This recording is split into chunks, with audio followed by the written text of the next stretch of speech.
The distant rumble of thunder masked the approaching stagecoach as Penelope Hayes stared anxiously out the window, her gloved hands clutching the leather satchel on her lap.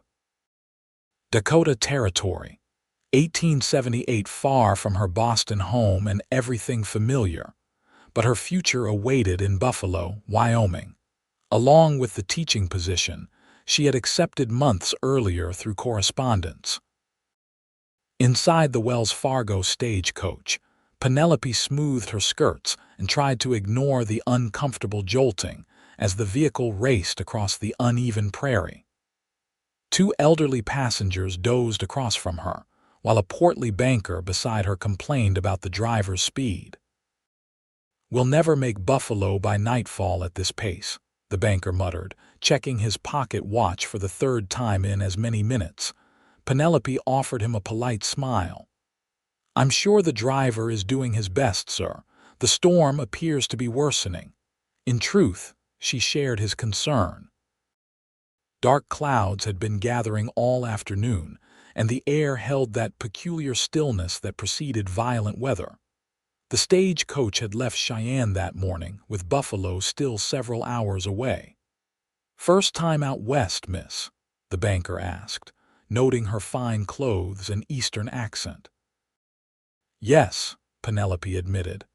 "I'm to be the new schoolteacher in Buffalo." The banker chuckled. "Buffalo's a fine town, miss, growing every day with the cattle business. Not quite Boston society, I'd wager, but decent folk." Penelope had just opened her mouth to respond when the stagecoach suddenly lurched violently to the right. She was thrown against the wall, her satchel flying from her grasp. The elderly couple awakened with startled cries as the banker tumbled onto the floor. "Whoa, steady!" The driver shouted to his team, his voice barely audible above the sudden crash of thunder. The stagecoach rocked precariously, and Penelope gripped the leather strap hanging from the ceiling. The vehicle tilted at a sickening angle, and then came the terrible sound of wood splintering and horses screaming. "Hold on!" someone yelled from outside. The world spun dizzyingly as the stagecoach tipped completely onto its side and then rolled. Penelope was thrown against the roof, now the side, as the coach continued its tumble down what felt like a steep incline. Glass shattered, showering her with tiny, stinging projectiles. The banker's heavy body crashed into her, driving the breath from her lungs. Then everything stopped. For a moment, there was eerie silence punctuated only by moans and the distant whinny of a horse. Penelope lay crushed beneath the banker, tasting blood in her mouth. She tried to move but found herself pinned. "Is everyone all right?" She gasped, but her voice was barely audible even to her own ears. The smell hit her next, acrid and unmistakable. Smoke, and beneath it the sharp scent of lamp oil. "Fire!" The elderly woman's terrified shriek cut through the post-crash haze. "The lamp's broken and there's fire." Panic surged through Penelope as she spotted flames licking up the side of the overturned coach. The banker lay unconscious atop her, blood trickling from a gash on his forehead. She pushed against his bulk with growing desperation. "Help!" she screamed, her voice stronger now. "Please, someone help us!" The flames spread with terrifying speed, feeding on the dry wood and spilled oil. Smoke filled the confined space, burning Penelope's lungs and causing her eyes to water. The elderly couple was struggling toward the door, now positioned above them, but it seemed jammed shut from the impact. Heat intensified around them as Penelope continued to struggle beneath the banker's weight.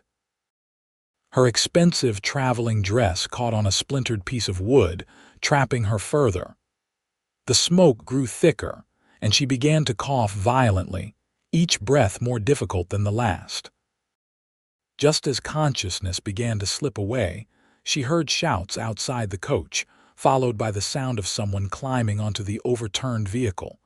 The door above creaked and groaned as someone fought to wrench it open.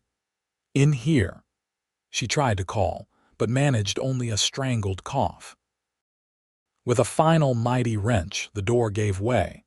Framed against the stormy sky stood a tall figure, his features indistinct through the smoke.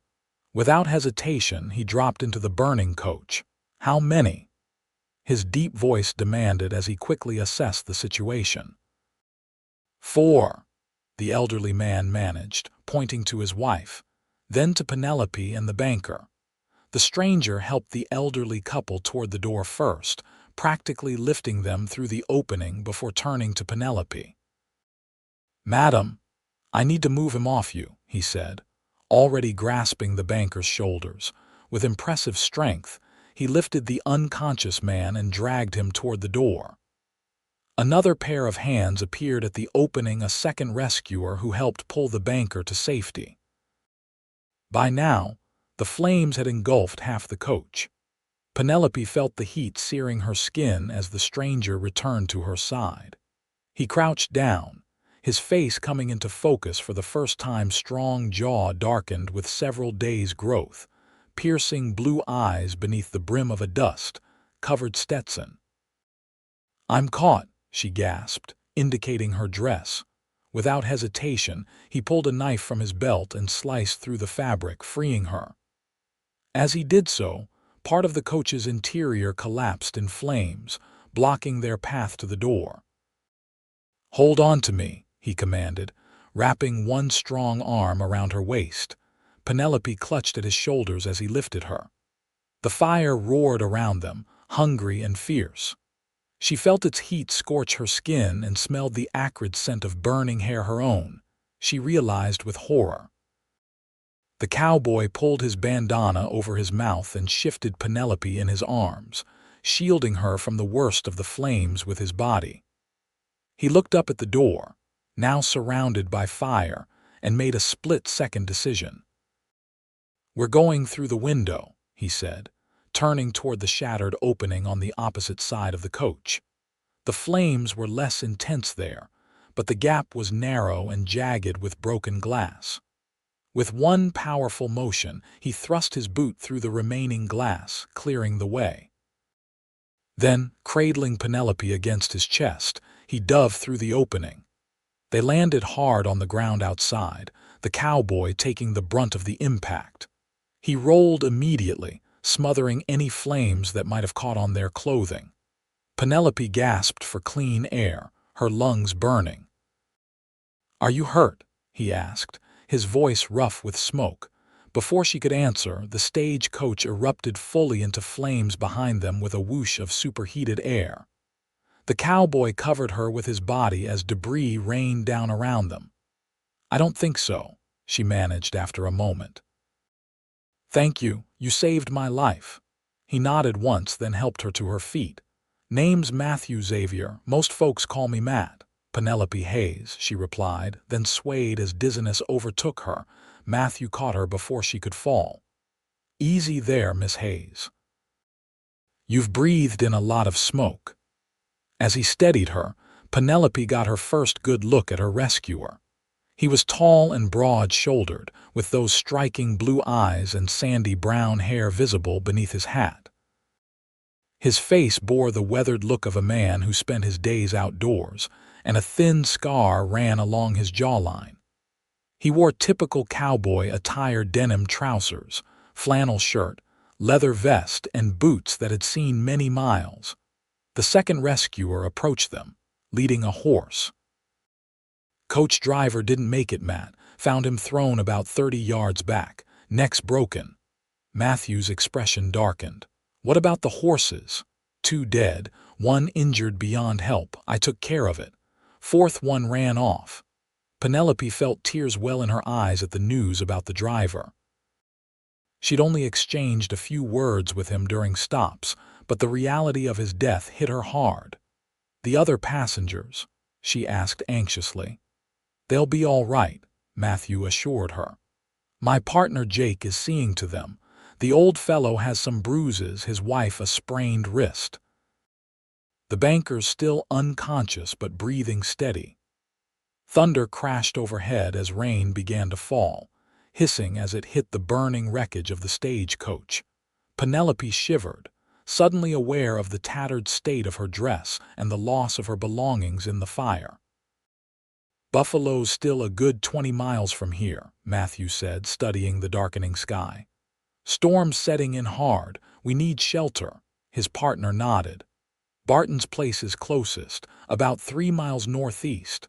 "We'll head there," Matthew decided. He turned to Penelope. "Miss Hayes, can you ride?" "Yes," she answered, though in truth her experience was limited to gentle park rides in Boston. Matthew seemed to read her hesitation. "You'll ride with me. Jake can take the banker on his horse and the older couple can manage Jake's pack horse." Within minutes, they had organized their small party. The elderly couple, who introduced themselves as Mr. and Mrs. Fleming, were helped onto Jake's sturdy pack horse. The still unconscious banker was secured in front of Jake on his mount. Penelope found herself lifted effortlessly onto Matthew's horse, a magnificent chestnut gelding, before he swung up behind her. "Hold tight to the saddle horn," he instructed, his breath warm against her ear as his arms encircled her to take the reins. As they set off through the increasing rain, Penelope became acutely aware of the strong body supporting hers, the steady heartbeat at her back. Despite the trauma of the crash, the loss of her possessions, and the uncertainty of what lay ahead, she felt strangely safe in the embrace of this stranger who had pulled her from the flames. "Were you heading to Buffalo?" Matthew asked as they rode, his deep voice vibrating against her back. "Yes," Penelope replied. "I'm to be the new schoolteacher there." She felt rather than saw his nod. "Town's been waiting on a teacher since Miss Winters left to get married last spring. Children have been running wild without proper schooling." "And you, Mr. Xavier, you live in Buffalo?" "Got a small ranch about 10 miles outside town. Jake and I were returning from delivering cattle to the railroad in Cheyenne when we spotted the crash." The rain intensified, and Matthew pulled his long canvas duster around both of them as best he could. Despite this protection, Penelope was soon soaked to the skin and shivering. Her head pounded, and her throat felt raw from the smoke. "Not much further now," Matthew assured her as they crested a small rise. Through the curtain of rain, Penelope could make out a cluster of buildings nestled in a shallow valley, a small ranch house with a barn and several outbuildings. Lights glowed welcomingly in the windows. As they approached, a dog began to bark and the front door opened to reveal a man holding a lantern aloft. "Who's there?" he called into the storm. "Matt Xavier and Jake Hollister," Matthew answered. "We've got injured folks from a stagecoach crash, Barton. Need shelter from the storm." The man stepped out onto the porch, raising his lantern higher. "Bring them in, quick." The next hour passed in a blur for Penelope. The Barton family, Tom, his wife Sarah, and their teenage daughter Emily sprang into action with the efficiency of people accustomed to emergencies. The banker, whose name they learned was Howard Green, was laid on a bed in the spare room, where Sarah tended to the gash on his head. The Flemings were settled near the fire with blankets and hot tea. Penelope found herself guided to a chair in the kitchen where Emily gently examined the burns on her arms and the singed ends of her hair. "These don't look too bad," the girl said reassuringly. "Some of Ma's salve will help with the pain." "Thank you," Penelope whispered, her voice still rough from the smoke. Sarah Barton, a practical-looking woman in her 40s, appeared with a steaming mug. "Drink this, dear.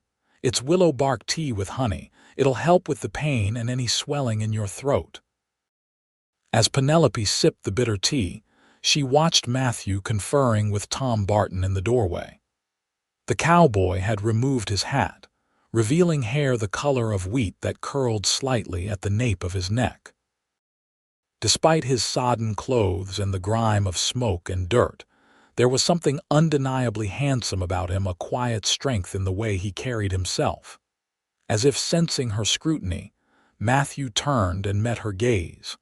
For a moment, something passed between them, a connection she couldn't quite name. Then Emily dabbed salve on a particularly painful burn, and Penelope winced, breaking the moment. "You'll need dry clothes," Sarah declared, returning to the kitchen. "Emily, fetch that blue dress of yours, the one that's grown too small. It should fit Miss Hayes well enough." "Oh, I couldn't possibly," Penelope began to protest. "Nonsense," Sarah cut her off gently. "You can't stay in those wet things. Everything you owned was in that coach, wasn't it?" Penelope nodded, the reality of her situation hitting her anew. "Everything except what I'm wearing. My books, my teaching materials, my clothes." Sarah patted her shoulder. "We'll sort something out. Buffalo folks are good at pulling together when someone's in need." An hour later, Penelope sat at the Bartons' table wearing Emily's blue calico dress, which was indeed a close fit. Her hair had been combed and rebraided by Sarah's capable hands, the worst of the singed ends trimmed away. The burns on her arms and one side of her face had been treated with a cooling salve that smelled of herbs and beeswax. The storm continued to rage outside, rain lashing at the windows while thunder rolled across the prairie. Inside, however, was warmth and safety. Mr. Fleming dozed in a chair while his wife engaged Sarah in quiet conversation. Howard Green had regained consciousness and was taking broth under Jake's watchful eye. Matthew and Tom had gone to the barn to tend to the horses. When the men returned, Sarah served a simple but hearty meal of beans, cornbread, and apple pie. Penelope found herself seated beside Matthew, acutely aware of his presence as he reached for the salt. "How are you feeling?" he asked quietly, his blue eyes searching her face. "Better," she admitted, "though I keep thinking about what might have happened if you hadn't come along when you did." A shadow crossed his face. "I've seen stagecoach accidents before. They're rarely this bad, but when fire's involved." He left the thought unfinished. "You were very brave," Penelope said softly, "running into the flames like that." Matthew shook his head slightly, uncomfortable with the praise. "Anyone would have done the same." "Not anyone," Tom Barton interjected, having overheard their conversation. "Matt here has a habit of charging into danger when others are backing away. Did the same thing during that flood 2 springs ago, remember? Rode right into rising water to get the Miller children off that stranded wagon." Matthew shifted in his chair.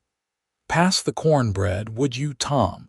Penelope hid a smile at his obvious discomfort with the attention. There was something refreshingly genuine about his modesty. After dinner, sleeping arrangements were discussed. The Flemings would take the small guest room, while Howard Green would remain in the bedroom where he was already resting. Emily would share her parents' room, leaving Emily's room for Penelope. Matthew and Jake would sleep in the barn. "The storm should blow over by morning," Tom said. "I can loan you my wagon to get these folks to Buffalo tomorrow, Matt." "Much obliged," Matthew nodded. "Miss Hayes is expected at the schoolhouse, and Mr. Green has banking business in town." As the evening wound down, Penelope found herself on the porch despite the lingering rain, needing a moment of solitude to process the day's events. The porch roof provided shelter as she leaned against a post and gazed out at the stormy landscape, illuminated occasionally by flashes of lightning. She didn't hear Matthew approach until he spoke from just behind her. "You should be resting," he said quietly. Penelope turned, startled. "I just needed some air and time to think." Matthew nodded, coming to stand beside her. In the dim light from the house windows, his profile was strong and steady. "I keep thinking about how quickly everything changed," she said after a moment. "This morning I was on my way to start a new life with such certainty. Now," she gestured helplessly, "I've lost everything I brought with me. Not everything, Matthew corrected gently. You're still here, still the teacher Buffalo needs. His simple words steadied her. You're right, of course. I'm being dramatic when I should be grateful to be alive. It's not dramatic to be shaken after what you've been through, he countered. Most city folks I've met would be in hysterics after such an ordeal. I'm not most city folks, Penelope said with a small smile. I can see that. The admiration in his voice warmed her more than it should have. They stood in companionable silence for a moment, watching the rain. Matthew seemed content not to fill the quiet with needless chatter, a trait Penelope appreciated after the constant social demands of Boston society. Will you be all right? He asked finally. In Buffalo, I mean, starting with nothing. Penelope considered the question. I suppose I'll have to be. The town is expecting a teacher, and that's what I'll be, with or without my primers and slates. Matthew smiled, the expression transforming his solemn face. That's the spirit that survives out here. The West has a way of stripping folks down to their essential selves.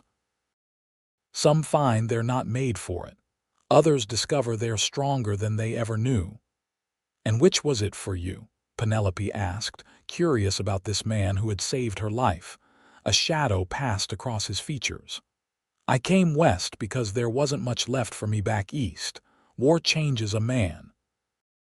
You fought in the Civil War? She asked softly. He nodded. Union cavalry. Came home to Pennsylvania to find my parents had died of fever, the family farm sold for taxes. So I headed west with nothing but my horse and the clothes on my back. I'm sorry, Penelope said, understanding better his earlier words about starting with nothing. Matthew shrugged. It was 15 years ago. I've built something good here. My ranch isn't large, but it's mine, free and clear. The pride in his voice was unmistakable, and Penelope felt a surge of admiration for this man who had carved a life for himself in this harsh but beautiful country. I should let you rest, Matthew said, straightening from the porch rail. We'll leave for Buffalo after breakfast tomorrow. Thank you again, Penelope said impulsively, touching his arm. Not just for saving me, but for your kindness afterward. In the dim light, his eyes seemed to darken as they met hers. For a heartbeat, something electric passed between them. Then Matthew stepped back, touching the brim of his hat in a courtly gesture at odds with his rugged appearance. Good night, Miss Hayes. Good night, Mr. Xavier. Penelope watched him stride through the rain to the barn, his tall figure soon swallowed by the darkness.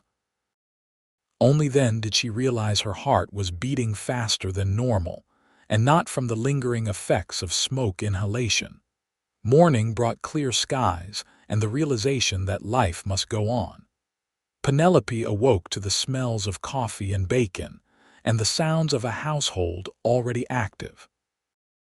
Her borrowed dress had been pressed overnight, and someone, Emily, she presumed, had left a hairbrush and ribbon on the small table beside the bed. When she entered the kitchen, she found most of the household already gathered for breakfast. Howard Green looked remarkably recovered, though a large bandage adorned his forehead. The Flemings were eating quietly, while Jake, Matthew, and Tom discussed the condition of the road to Buffalo after the storm. Ah, there she is, Sarah greeted warmly. How did you sleep, dear? Very well, thank you, Penelope replied, though in truth her night had been plagued by dreams of fire and falling. Sit and eat, Sarah urged, guiding her to an empty chair which happened to be beside Matthew. You'll need your strength for the journey to town. As she took her seat, Penelope was acutely conscious of Matthew's presence beside her, the clean scent of soap and leather that clung to him, the way his shirt sleeve brushed against her arm as he reached for the coffee pot. Coffee, he offered, already pouring into her cup without waiting for a response. Thank you, Penelope murmured. "I've been telling Miss Hayes about our school," Sarah said, serving Penelope a plate heaped with bacon, eggs, and biscuits. "It's small but sound. The town built it 3 years ago." "How many pupils will I have?" Penelope asked, grateful for the practical topic. "About 20, ranging from 6 to 16, Tom answered. "Good kids mostly, though some of the older boys can be a handful. Been running wild without a teacher these past months." "I'm sure Miss Hayes will have them shaped up in no time," Matthew said, and Penelope was surprised by the confidence in his voice. Breakfast passed with pleasant conversation, during which Penelope learned more about Buffalo and its surroundings. The town had grown rapidly in the past decade, from a simple trading post to a thriving community with a main street, several businesses, a church, and the school.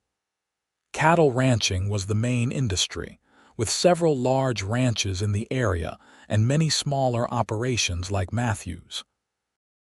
After the meal, preparations began for the journey to town. Tom hitched his wagon while Sarah and Emily packed food for the travelers. Howard Green insisted on paying the Bartons for their hospitality, pressing gold coins into Tom's reluctant hand despite his protests. "It's the least I can do," the banker said firmly. "I'd have died in that coach without your family's care." The Flemings, it transpired, were not headed to Buffalo but to their daughter's home near Sheridan. Tom offered to take them as far as the crossroads, where they could wait for the northbound stage. As they prepared to depart, Sarah pulled Penelope aside and pressed a bundle into her hands. "It's not much," she said apologetically.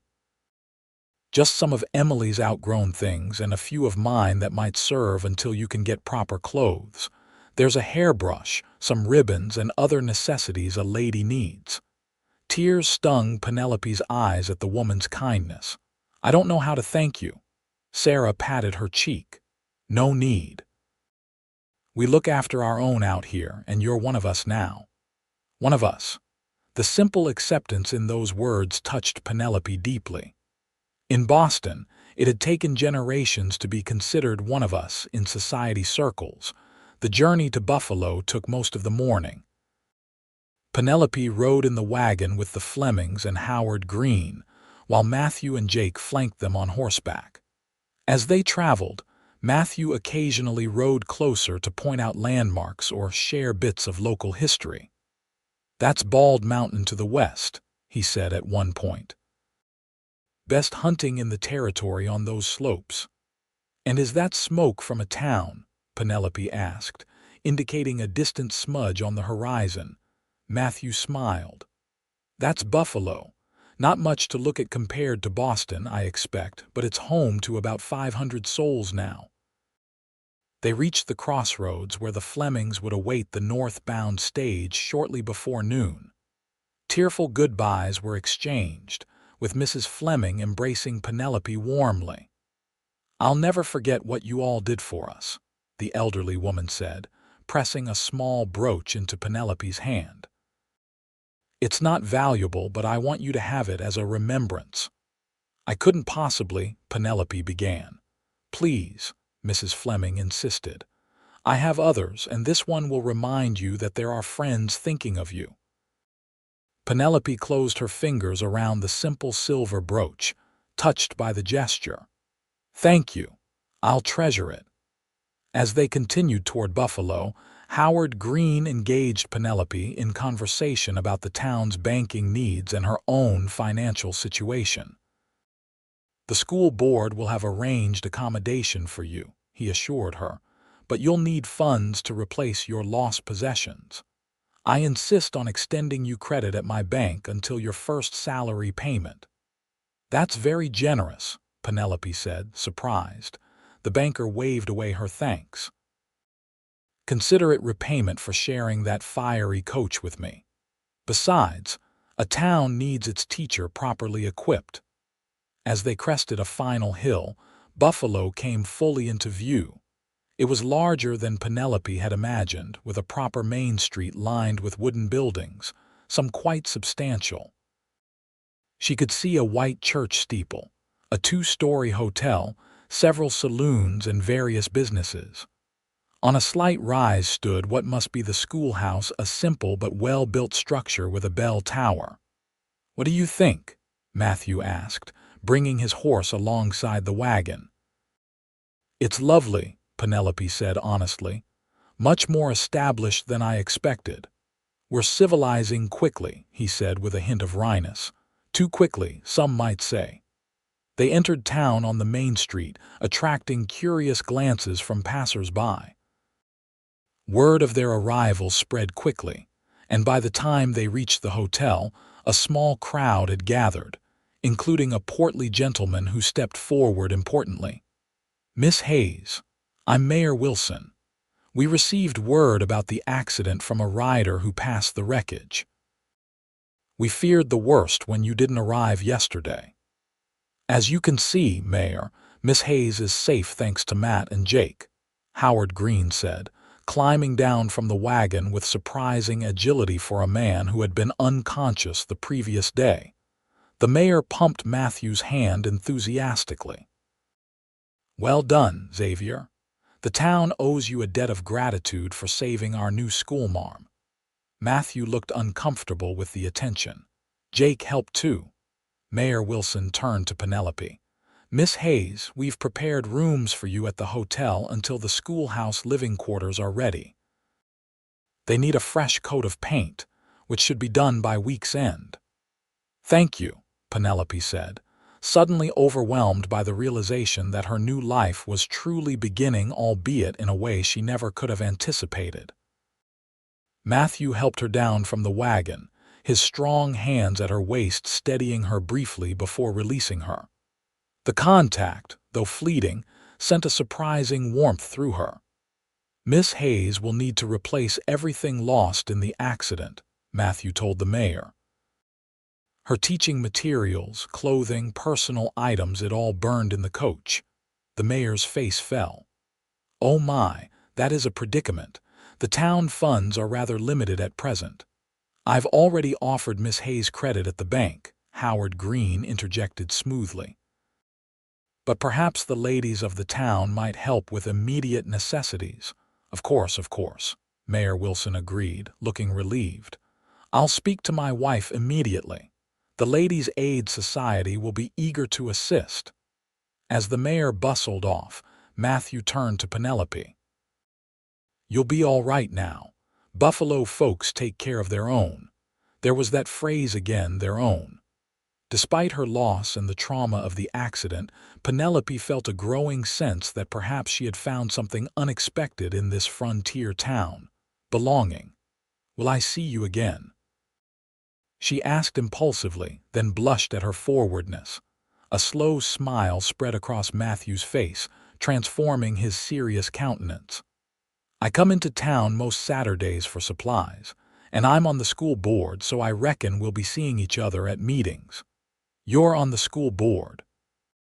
Penelope couldn't hide her surprise. Matthew's smile widened. "Don't let the dust fool you, Miss Hayes. Some of us cowboys can read." Before she could respond to his teasing, they were interrupted by a flurry of activity as several women descended upon them, clucking sympathetically over Penelope's plight and whisking her toward the hotel. Penelope glanced back over her shoulder to see Matthew watching her, hat in hand, a curious expression on his face. He raised his hand in a small salute, then turned to mount his horse. As the ladies of Buffalo surrounded her with questions and offers of help, Penelope felt a strange tugging sensation, as though something important was riding away with the cowboy who had pulled her from the flames. The first week in Buffalo passed in a whirlwind of activity for Penelope. True to their word, the Ladies' Aid Society rallied around her, providing clothing, toiletries, and other necessities. Howard Green extended her credit at the bank as promised, enabling her to order books and teaching supplies from Cheyenne. The schoolhouse living quarters were quickly readied, and by Friday, Penelope moved in. The accommodation was simple but comfortable, 2 rooms behind the classroom, furnished with a bed, dresser, small dining table, 2 chairs, and a cast-iron stove for cooking and heat. Mayor Wilson's wife, Harriet, helped Penelope settle in, bringing curtains for the windows and a colorful quilt for the bed. "It's not what you're used to, I expect," Mrs. Wilson said, surveying the Spartan rooms. "It's perfect," Penelope assured her. "In Boston, I shared cramped quarters with 2 other teachers. This feels positively spacious."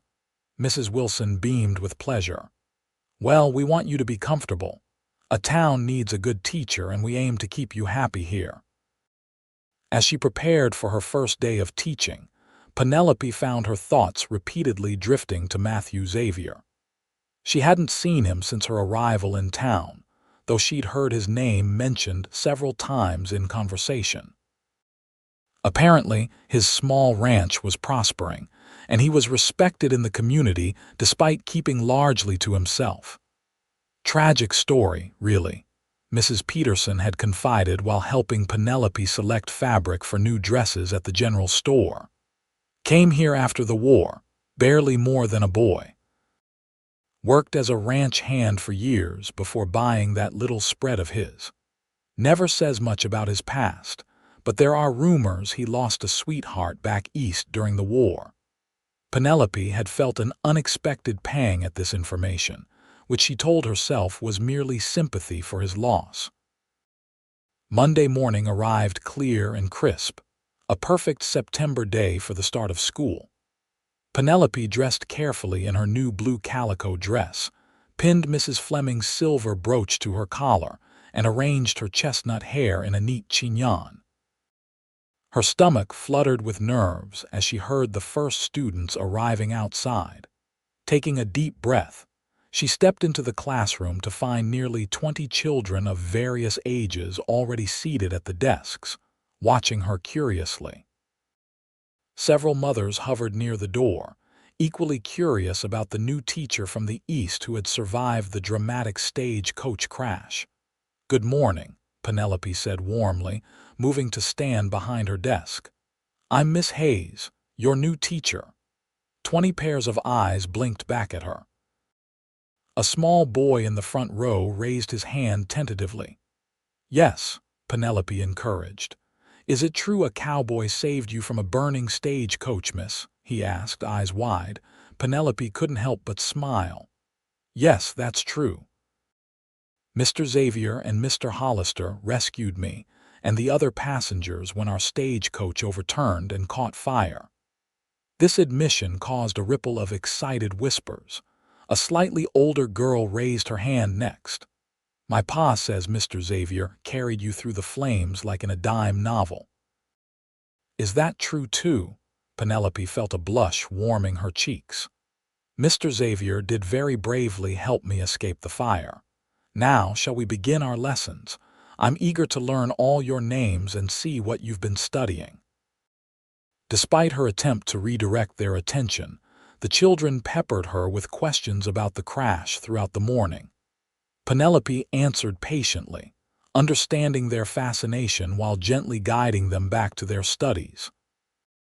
By lunchtime, she had assessed the varying levels of education among her pupils. Some of the younger children were just beginning to read, while the older ones needed more advanced instruction in mathematics and history. It would be challenging to teach them all simultaneously, but Penelope felt equal to the task. As the children ate their lunches outside in the schoolyard, Penelope remained at her desk, making notes about each student. She was so absorbed in her work that she didn't hear the classroom door open. "Miss Hayes." The deep voice startled her, and she looked up to find Matthew Xavier standing just inside the doorway, hat in hand. He looked different in the daylight, still rugged, but somehow more approachable. He'd trimmed his beard, and his clothes, though worn, were clean and pressed. "Mr. Xavier," she greeted, rising from her desk. "What a surprise." "I hope I'm not interrupting," he said, remaining by the door as though uncertain of his welcome. I was in town picking up supplies and thought I'd see how you're settling in. That's very kind of you." Penelope gestured to a chair near her desk. "Please sit. The children are having lunch outside." Matthew crossed to the offered chair, his spurs jingling softly with each step. As he sat, Penelope noticed he held a small package wrapped in brown paper. "The school board asked me to bring you these," he explained, placing the package on her desk. "Primers for the younger children.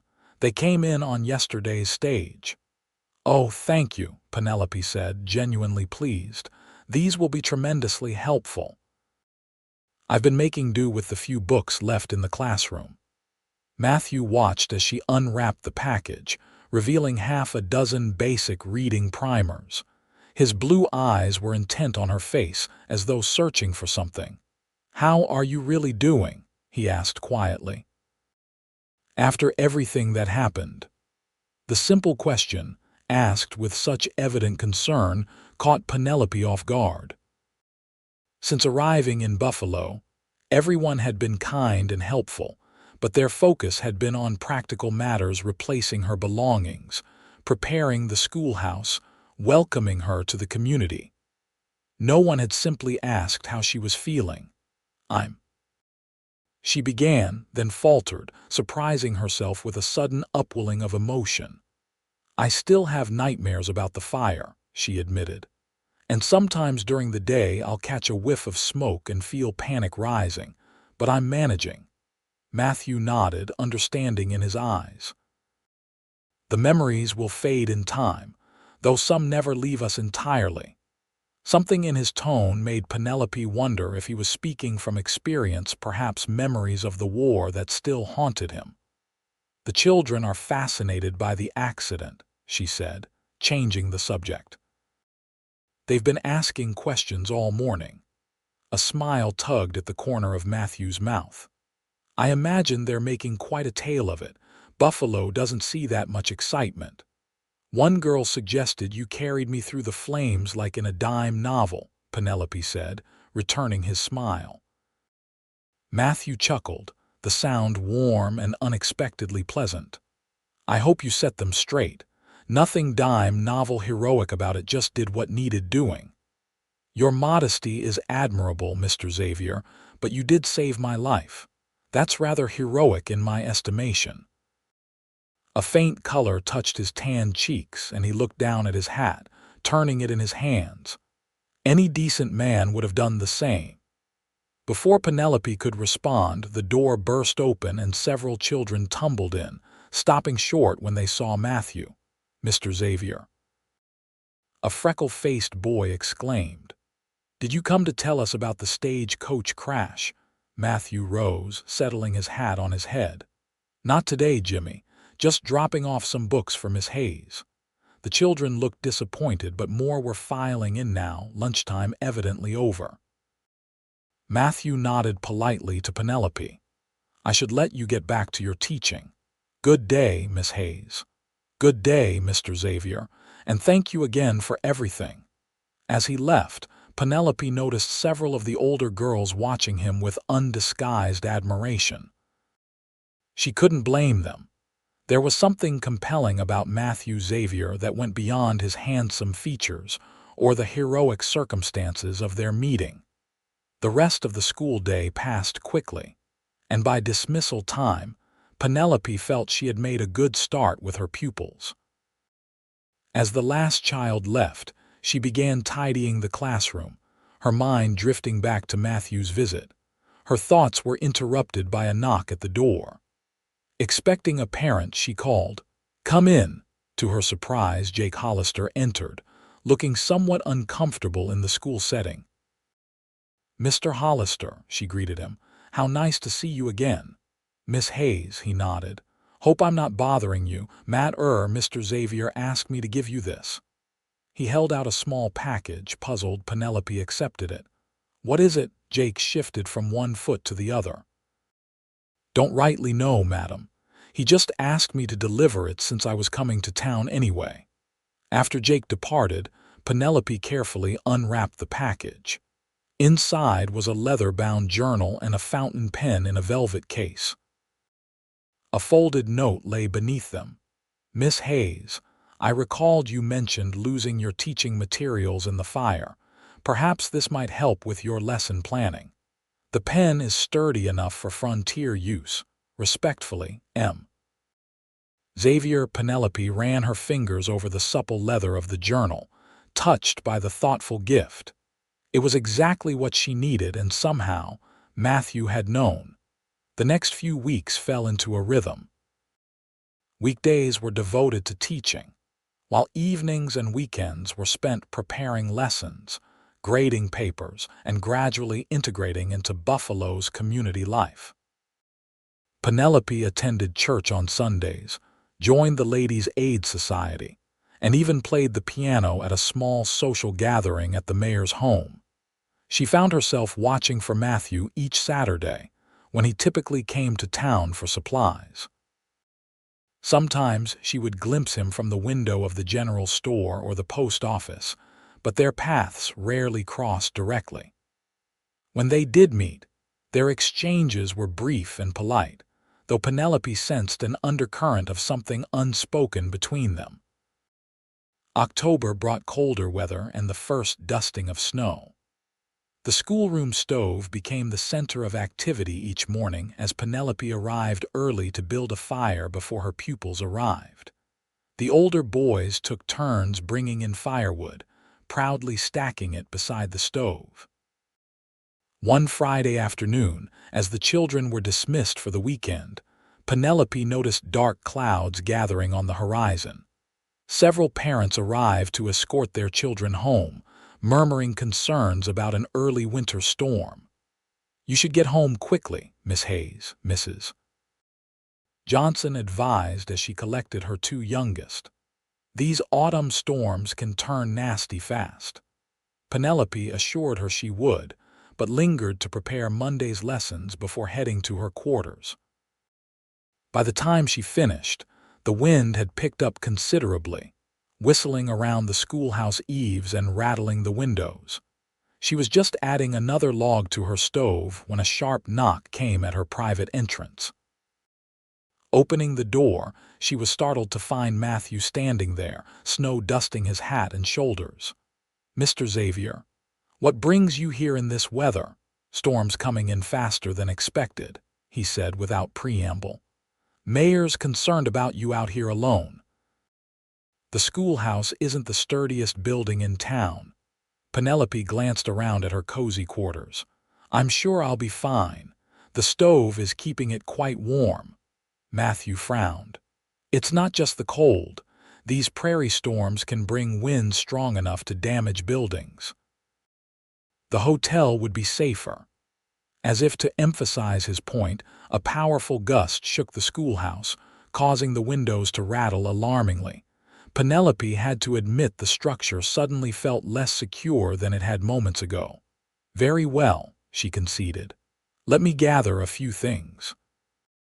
She quickly packed an overnight bag with essentials, donned her heavy cloak, and followed Matthew outside.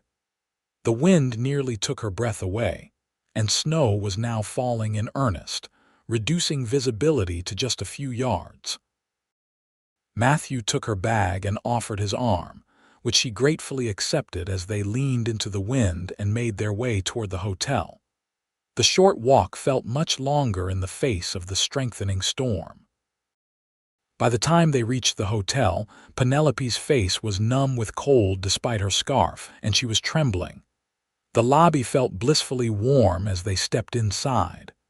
"Miss Hayes needs a room for tonight," Matthew told the desk clerk. "Mayor's orders. The storm's making the schoolhouse unsafe." The clerk, a thin man with spectacles, looked apologetic. "I'm afraid we're full up, Mr. Xavier. Travelers stranded by the storm took our last rooms an hour ago." Matthew frowned. "Surely someone can double up to make space for the town's schoolteacher." Before the clerk could respond, Howard Green appeared from the hotel dining room. "Miss Hayes, Mr. Xavier," he greeted them. "Caught in the storm, I see." Quickly, Matthew explained the situation. The banker nodded thoughtfully. "I believe Mrs. Wilson mentioned she has a spare room," he suggested. "Her house is just 2 streets over." "I'd be happy to impose on the Wilsons," Penelope said, relieved at the solution. "I'll escort you there," Matthew offered immediately. Once again, they braved the storm, which had intensified even in the short time they'd been inside. The wind drove the snow horizontally, and Penelope clung to Matthew's arm as they pushed through the deepening drifts. The Wilsons' home was dark when they arrived, and repeated knocking brought no response. "They must be out," Matthew shouted over the wind. "Perhaps at the church social." Penelope felt a flutter of anxiety. The storm was now too severe to continue searching for shelter around town, yet they couldn't remain outside. Matthew seemed to reach a decision. "My cabin's not far outside town. It's solid, built it myself. We can wait out the storm there." Under normal circumstances, Penelope would have balked at the impropriety of such an arrangement, but the howling wind and stinging snow made the decision for her. She nodded her agreement. Matthew led her to where his horse was sheltered in the livery stable. The big chestnut seemed unperturbed by the weather as Matthew saddled him quickly. "We'll ride double," he explained, helping Penelope mount before swinging up behind her. The ride through the storm was harrowing. Visibility had dropped to almost nothing, and Penelope marveled at Matthew's ability to find his way. She huddled against him, grateful for his solid warmth at her back and the protection of his heavy coat, which he had wrapped around both of them. After what seemed like hours but was probably less than one, lights appeared dimly through the snow. Matthew's cabin was smaller than Penelope had imagined, a single-room structure with a lean-to addition, but it looked wonderfully sturdy and welcoming as they approached. He helped her dismount and ushered her inside before taking his horse to the small barn nearby. The cabin interior was simple but neat, with a stone fireplace, a table and chairs, a curtained-off sleeping area, and basic cooking facilities. A few books sat on a crude shelf, and a rifle hung over the door. Penelope removed her snow-covered cloak and moved toward the fireplace, where embers still glowed faintly. By the time Matthew returned, stomping snow from his boots, she had coaxed the fire back to life. "You're handy with a fire," he observed, removing his coat and hat. "Not all city ladies would know how." "I grew up helping my father with his scientific experiments," Penelope explained.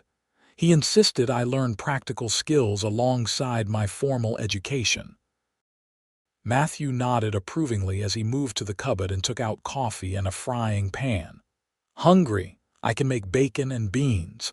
Not fancy but filling." "That sounds wonderful," Penelope admitted.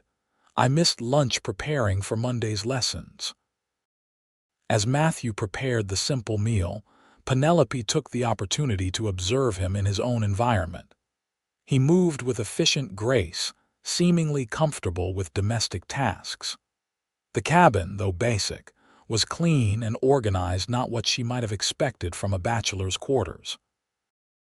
"Have you lived here long?" she asked, warming her hands by the fire. 8 years, he replied, setting water to boil for coffee.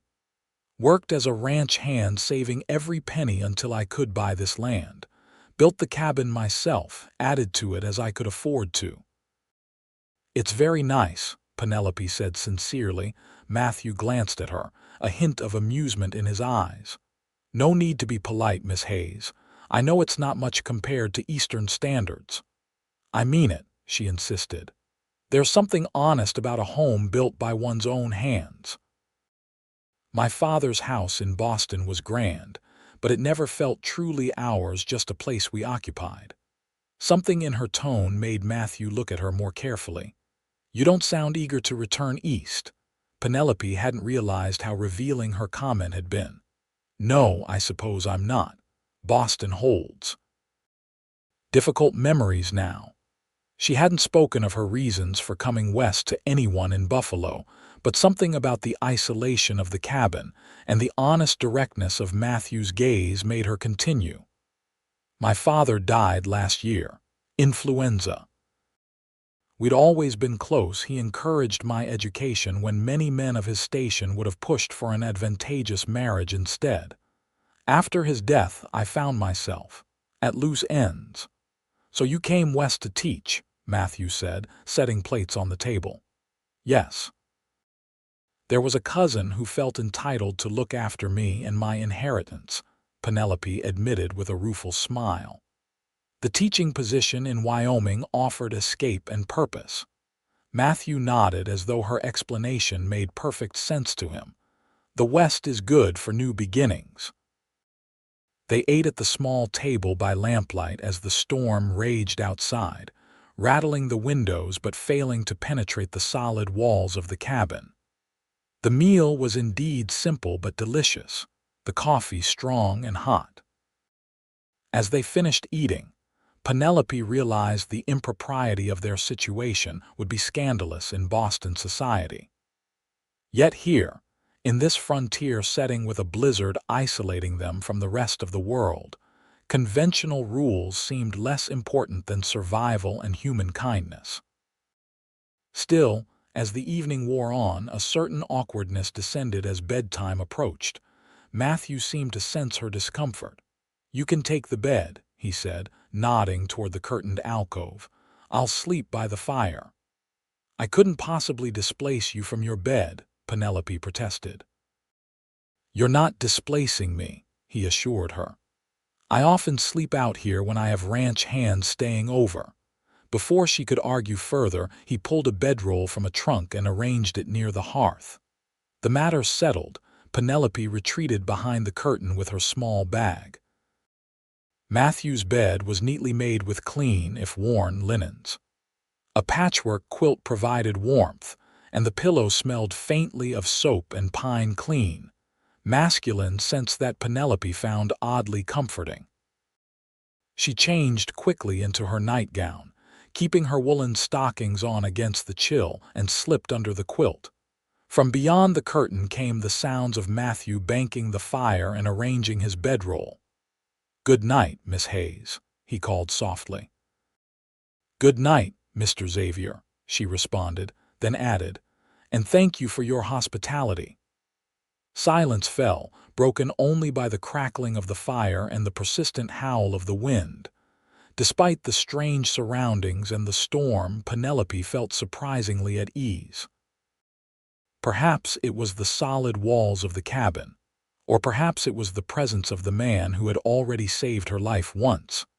As she drifted toward sleep, her last conscious thought was that Matthew Xavier was unlike any man she had ever met, and that knowledge was both comforting and unsettling. Morning brought silence, the profound quiet that follows a heavy snowfall. Penelope awoke disoriented at first, then remembered where she was. Light filtered through the small window near the bed, casting a soft glow over the curtained alcove. She dressed quickly in yesterday's clothes, smoothing the wrinkles as best she could and pinning her hair into a simple knot. When she emerged from behind the curtain, she found Matthew already up and preparing breakfast. "Morning," he greeted her. "Storms passed, but it left quite a blanket of snow. Might be a while before we can get back to town." Penelope moved to the window and was astonished at the transformation outside. At least 2 feet of snow covered everything in sight, with drifts much deeper in places. The early morning sun glinted off the pristine white surface, creating a dazzling landscape. "It's beautiful," she breathed. Matthew joined her at the window, standing close enough that she could feel the warmth radiating from him. "Beautiful but treacherous. We're better off waiting a few hours until the sun softens it a bit." His proximity was distracting, and Penelope stepped away under the pretense of warming her hands by the fire. "Will people be worried about us?" "Probably," Matthew acknowledged. "But in weather like this, folks know to stay put." They'll assume you found shelter somewhere in town. The unspoken reality of their situation hung between them, the schoolteacher and the bachelor cowboy, alone in his cabin after a night's stay. Even on the frontier, such circumstances could spark gossip. As if reading her thoughts, Matthew said quietly, "I'll speak to Reverend Thomas when we return. He can help explain the situation to prevent any misunderstandings." Penelope appreciated his concern for her reputation. "Thank you. Though I hope the people of Buffalo know me well enough by now to understand the circumstances." Matthew's expression was grave.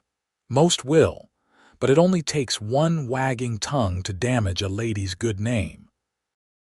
They ate breakfast flapjacks with the last of the bacon and passed the morning with surprisingly easy conversation. Penelope discovered that Matthew was well-read despite his limited formal education. His small bookshelf contained volumes of Shakespeare, Twain, and several history texts. "My mother was a schoolteacher before she married," he explained when Penelope commented on his collection. "She taught me to read before I was 5 and never let me stop learning, even after I started working the farm with my father. She sounds like a remarkable woman." A shadow crossed Matthew's face. "She would have liked you, I think. She always said education was the greatest gift one person could give another." By midday, the sun had indeed softened the snow enough that Matthew deemed it safe to attempt the journey to town. He saddled his horse while Penelope gathered her belongings, then helped her mount before swinging up behind her. The ride back to Buffalo was slow but peaceful, the snow-covered landscape sparkling in the sunlight. They encountered no one until they reached the outskirts of town, where they found men already clearing paths along the main street. Mayor Wilson spotted them as they approached and hurried over, concern evident on his round face. "Miss Hayes, we've been worried sick about you." "Where did you spend the night?" Matthew answered before Penelope could formulate a response. "Miss Hayes was stranded by the storm, Mayor. The hotel was full and your house was dark. I offered shelter at my cabin as the safest option." The mayor's eyebrows rose slightly, but to his credit he nodded understanding. Quite right. Safety first in such weather. Still, perhaps best if Reverend Thomas were too. Clarify the circumstances to anyone who might question." "My thoughts exactly," Matthew agreed. "I'll speak with him today." As they continued into town, Penelope was acutely aware of curious glances from townsfolk clearing snow or reopening their businesses. She held her head high, determined not to show embarrassment over a situation that had been entirely innocent and necessary.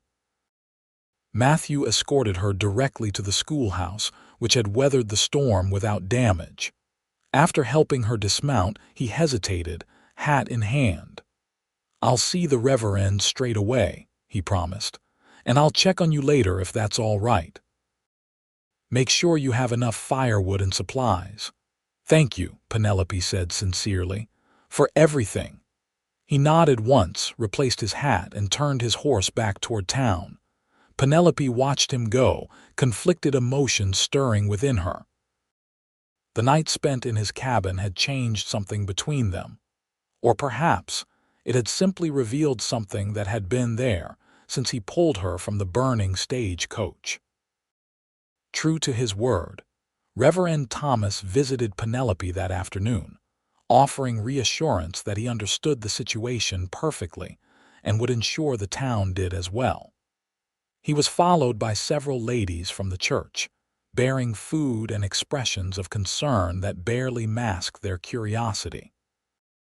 By Sunday, any potential scandal seemed to have been averted. At church, Penelope was greeted warmly by most of the congregation, though she noticed a few sidelong glances and whispers from some of the older women. Matthew sat at the back of the church, as was his custom according to Mrs. Wilson. He nodded to Penelope when their eyes met, but made no effort to speak with her after the service, maintaining a respectful distance that she found both considerate and slightly disappointing. The following weeks brought the full onset of winter. School continued despite the weather, though attendance fluctuated with the severity of the snow. Penelope found herself settling into the rhythm of frontier life more comfortably than she had expected. The physical hardships hauling water, chopping kindling, battling the constant cold were offset by the genuine warmth of the community and the satisfaction of seeing her pupils' progress.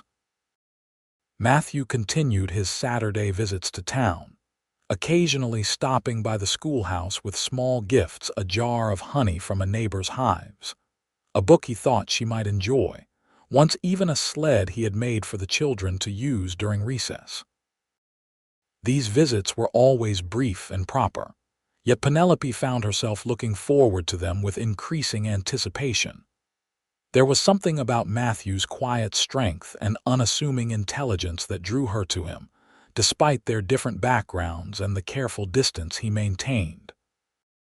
December brought preparations for the school's Christmas pageant, a tradition Penelope enthusiastically embraced. Her students practiced their parts diligently, excited to perform for their parents and the community. 2 days before the pageant, Penelope was supervising the children as they created paper decorations when the classroom door opened, admitting a blast of cold air and Matthew. She hadn't expected him. It was Wednesday, not his usual Saturday visit, and her heart gave a peculiar little leap at the sight of him. "Mr. Xavier," she greeted him, conscious of 20 pairs of curious eyes watching their interaction. "What a pleasant surprise." "Miss Hayes," he nodded, remaining by the door. "Sorry to interrupt your lesson. I've brought the tree you requested for the pageant." He gestured outside where his horse stood patiently beside a sledge bearing a perfect pine tree. "Oh," Penelope exclaimed, delighted. "Children, look what Mr. Xavier has brought for our pageant." The children rushed to the windows, exclaiming with excitement at the sight of the tree.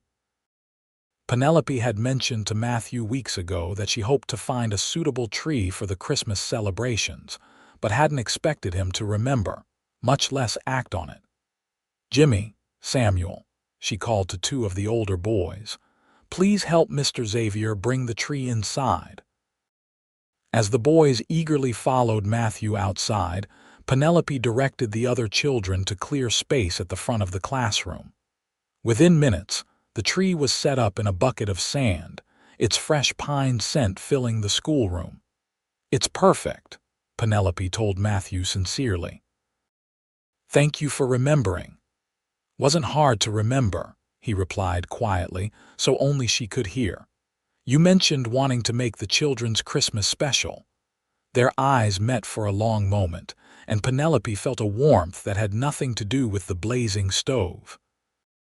Then one of the children tugged at her skirt, breaking the moment. "Miss Hayes, can we put our paper stars on the tree now?" "Of course, Lucy," Penelope answered, returning her attention to her pupils. "Everyone may hang one decoration before we resume our arithmetic lesson." As the children excitedly gathered their handmade ornaments, Matthew moved toward the door. "I should be going. Glad you like the tree.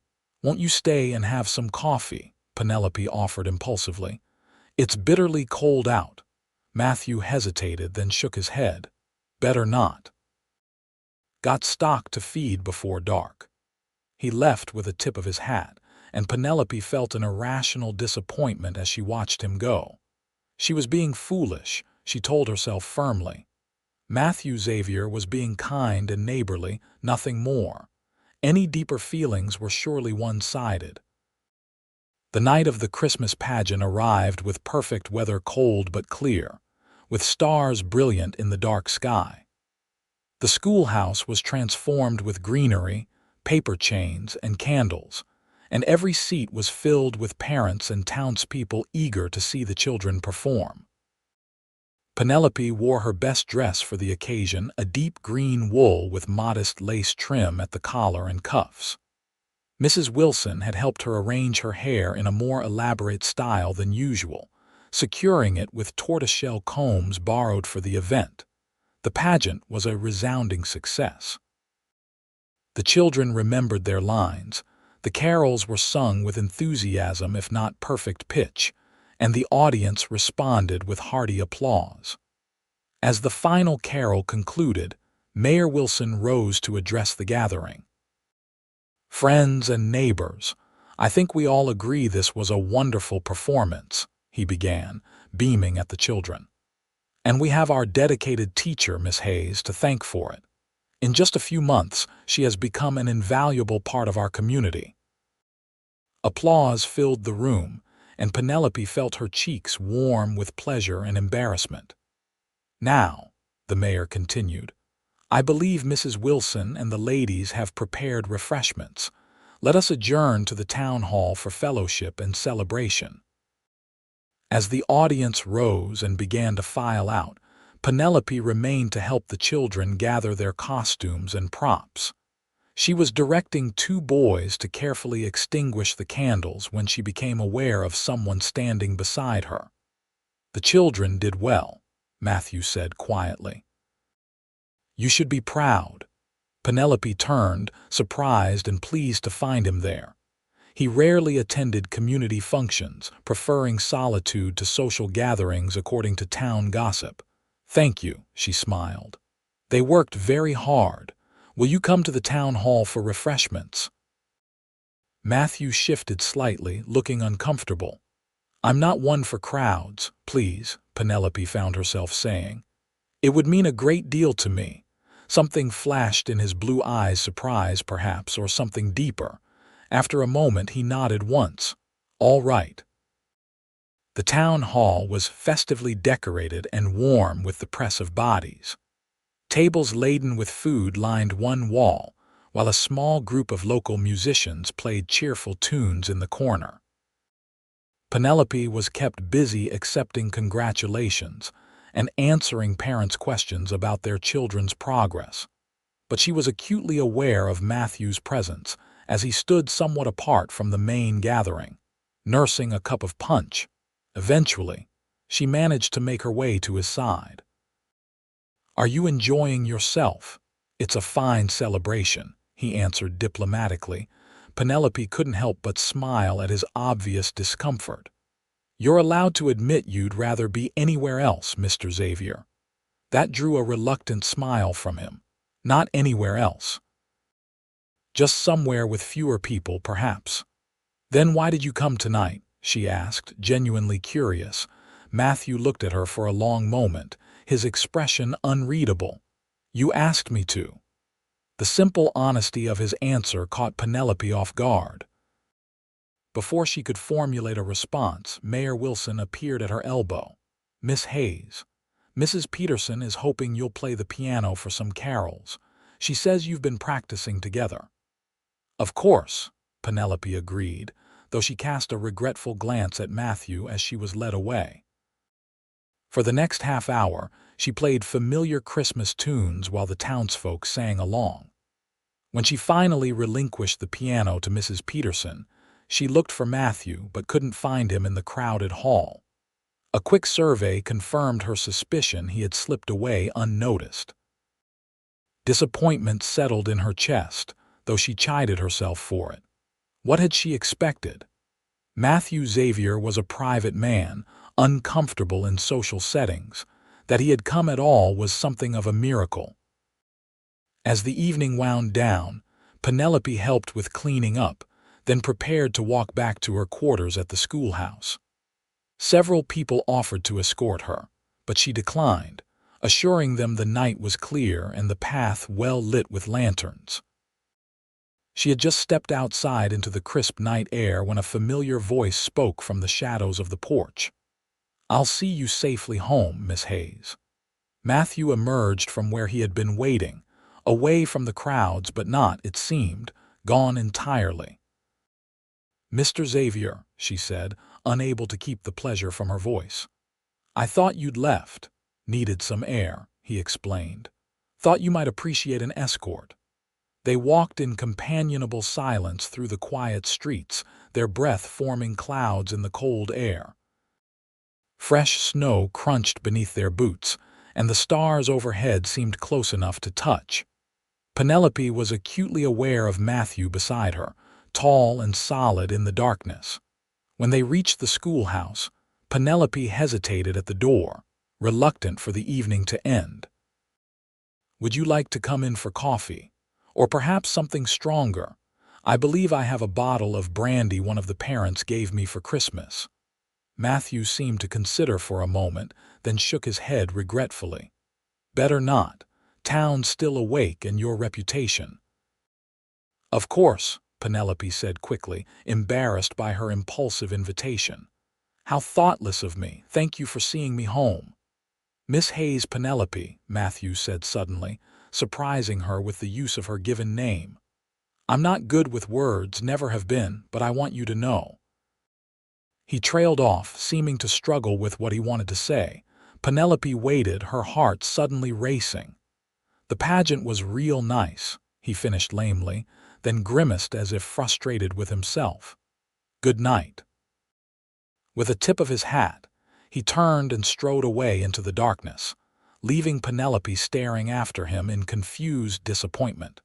Winter deepened, bringing January's bitter cold and February's relentless snowstorms. School continued whenever weather permitted, but there were many days when it was simply too dangerous for the children to venture out. Penelope used these unexpected holidays to catch up on grading, plan future lessons, and read the books Matthew occasionally brought her. His Saturday visits had become a fixed point in her week, something she looked forward to with increasing anticipation. Though he rarely stayed longer than a few minutes, each visit seemed to deepen the connection between them. One particularly harsh February morning, Penelope awoke to find her fire had died during the night. The temperature in her quarters had dropped alarmingly, and her water bucket had a thin crust of ice on its surface. Shivering, she dressed quickly in her warmest clothes and attempted to restart the fire. After several frustrating attempts with damp kindling, she managed to coax a small flame to life, but her wood supply was dangerously low. The storm that had raged for 2 days had prevented her from fetching more from the schoolyard woodpile. Wrapping herself in her heaviest shawl, Penelope braved the bitter cold outside. Snow had drifted against the woodpile, nearly covering it completely. Using a shovel stored in the small shed, she began to dig, her fingers quickly growing numb despite her woolen gloves. She had barely made progress when the sound of hoofbeats made her look up. Through the swirling snow, a familiar figure on horseback approached Matthew, leading a pack-horse laden with firewood. "Miss Hayes," he called, dismounting quickly. "What are you doing out in this cold, running low on wood?" she explained through chattering teeth. "The storm lasted longer than I expected." Matthew frowned, taking in her shivering form and blue-tinged lips. Without a word, he took the shovel from her and began clearing a path to her door. "Go inside," he ordered. "I'll bring the wood in." Too cold to argue, Penelope retreated gratefully to her quarters. Within minutes, Matthew followed, his arms full of split logs. He stacked them neatly beside the stove, then knelt to tend the struggling fire. Under his care, the flames leapt higher, and warmth began to return to the small room. "I brought enough to last at least a week," he said, straightening. "And I'll have Jake check on you tomorrow with more." "That's very kind," Penelope said, still shivering despite the improving temperature. "But what brings you to town in such weather? It's Wednesday, not your usual Saturday." "Worried about folks isolated by the storm," Matthew explained, removing his gloves and warming his hands by the fire. "Checking on those living alone or on the outskirts." "Including the school teacher?" Penelope asked with a small smile. "Especially the school teacher," he admitted, his eyes meeting hers briefly before returning to the fire.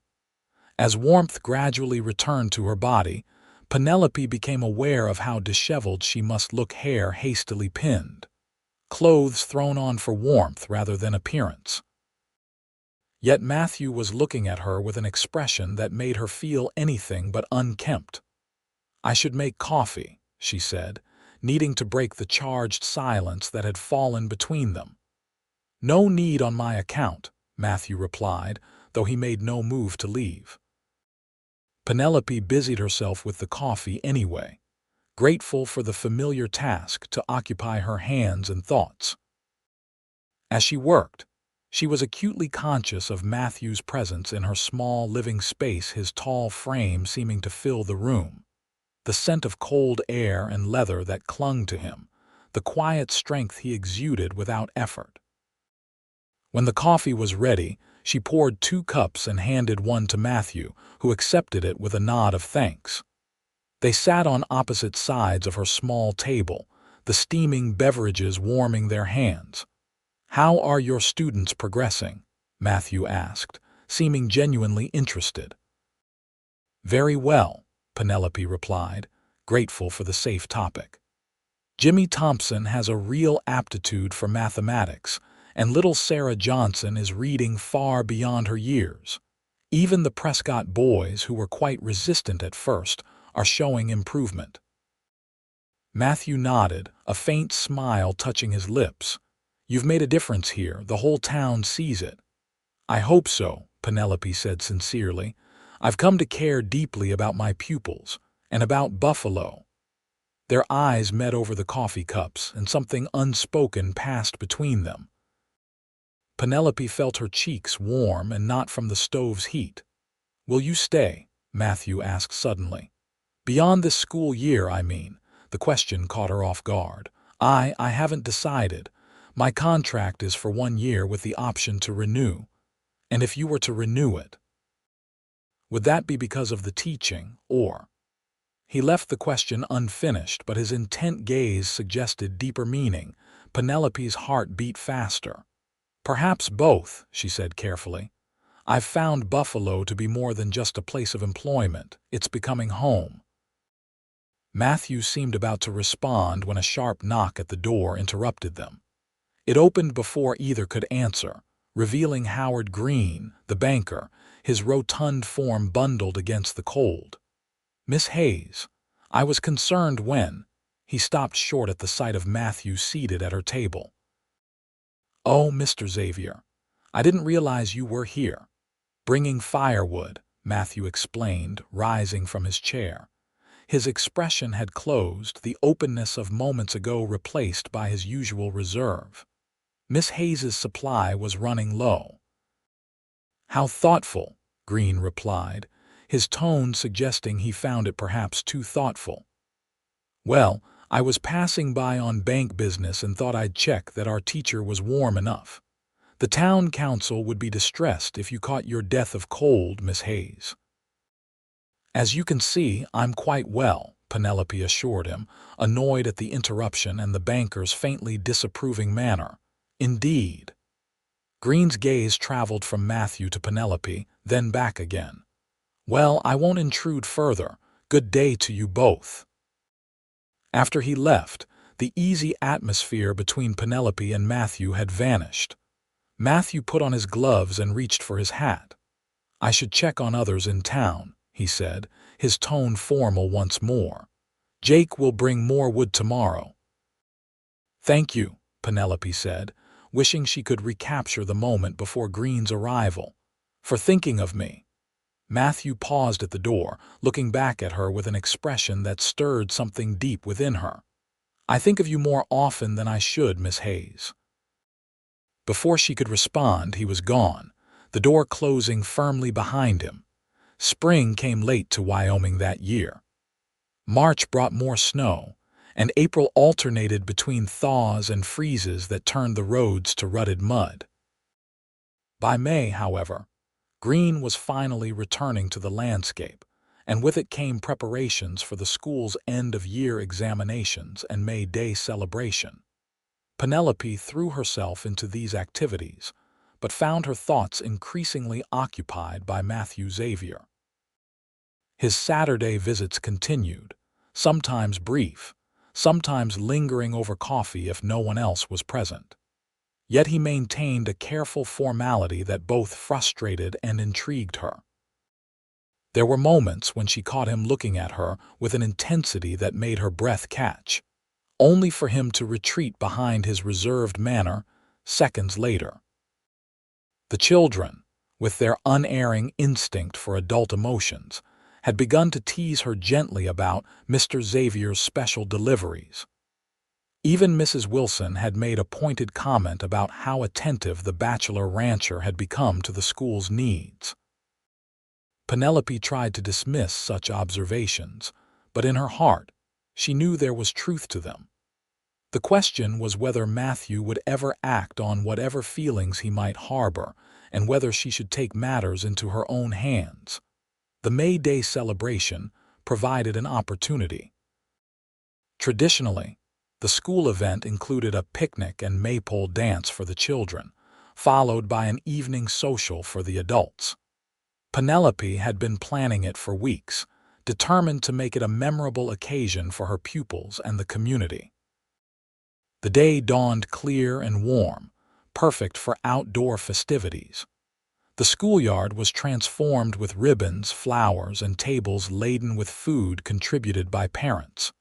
Children arrived in their best clothes, excited for the games and dancing to come. Matthew appeared mid-morning, joining other men from town who had volunteered to help with the heavier tasks. Penelope, directing a group of girls in weaving flower garlands, was acutely aware of his presence as he erected the maypole with Tom Barton and Jake Hollister. She had taken special care with her appearance that day, wearing a new dress of pale blue cotton that Mrs. Wilson assured her was most becoming.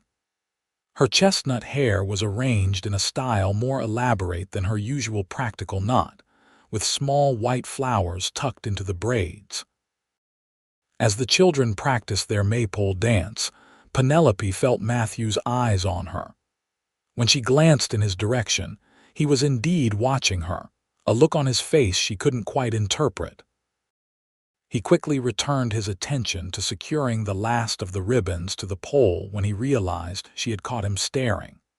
The children's celebration lasted until mid-afternoon, when parents collected them for a rest before the evening social. Penelope remained to help clean up and prepare for the adult gathering, assisted by several mothers and older girls. "You should go home and rest too, Miss Hayes," Mrs. Johnson urged as they folded the last tablecloth. "You've been on your feet all day, and the social is yet to come." Penelope admitted the wisdom of this advice and returned to her quarters for a brief respite.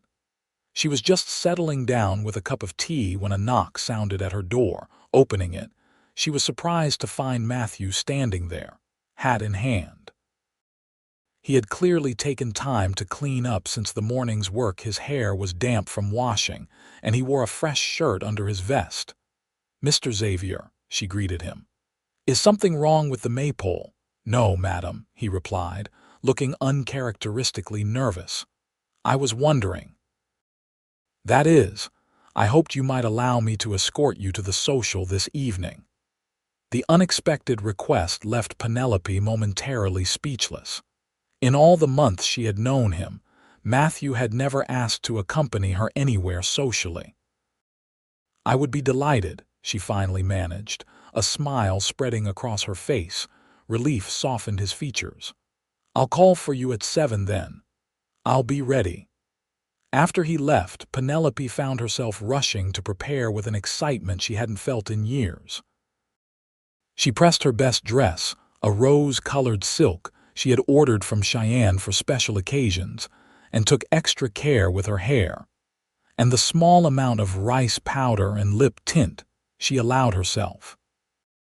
When Matthew arrived promptly at 7, his appreciative gaze as she opened the door told her the effort had been worthwhile. He himself looked transformed from the working rancher she was accustomed to seeing.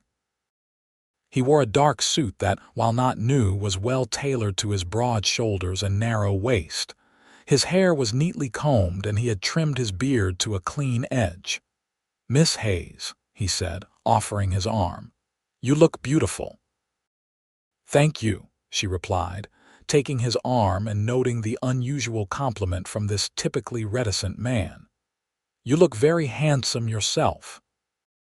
A faint color touched his tanned cheeks at her words, and Penelope found herself charmed by this evidence that the strong, capable rancher could be discomfited by a simple compliment.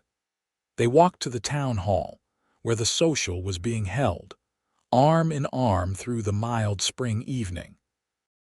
Penelope was conscious of curious glances as they entered together, but the open interest in their arrival suggested approval rather than censure. The hall was festively decorated with spring flowers and greenery. Tables of food lined the walls, and the same local musicians who had played at Christmas provided lively tunes.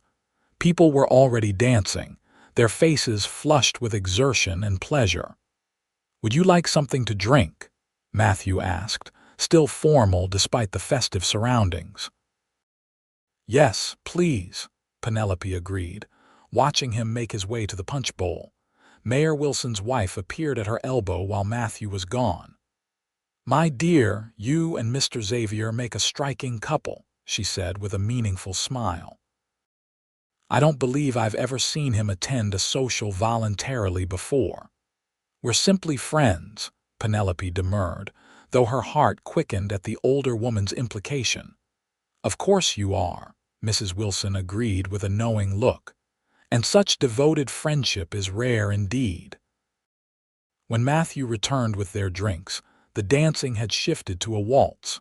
He stood beside Penelope, watching the couples circle the floor, an uncertain expression crossing his face.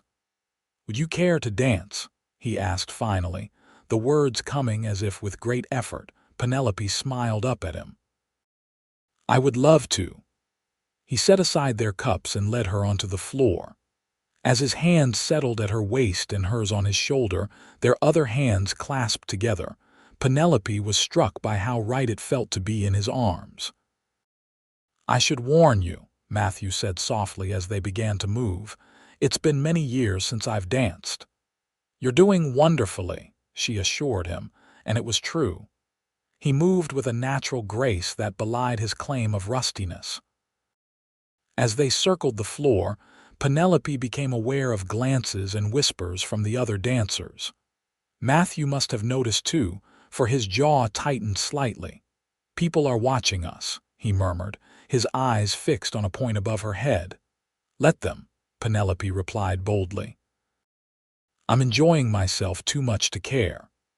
His gaze dropped to meet hers, surprise and something warmer reflected in his blue eyes. The corner of his mouth lifted in a half-smile, and he drew her slightly closer as they continued to waltz. For the remainder of the evening, Matthew stayed by Penelope's side. They danced several more times, conversed with townsfolk, and shared a plate of Mrs. Johnson's famous apple tarts. Throughout it all, Penelope was aware of a growing tension between them, not uncomfortable, but charged with unspoken possibilities. As the evening drew to a close, Matthew escorted her home through the quiet streets. The spring night was mild, filled with the scent of new growth and the distant chorus of frogs from the creek.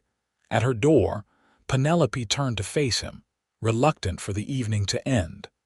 "Thank you for a lovely time, Matthew." It was the first time she had used his given name aloud, though she had thought of him as Matthew for months now. The sound of it seemed to affect him, for he stepped closer, his expression intense in the moonlight. "Penelope," he said, his voice low. "I'm not a man of many words, but I need to tell you." He paused, seeming to search for the right way to express himself. Penelope waited, her heart beating rapidly. "Since the day I pulled you from that stagecoach, something's been different, changed.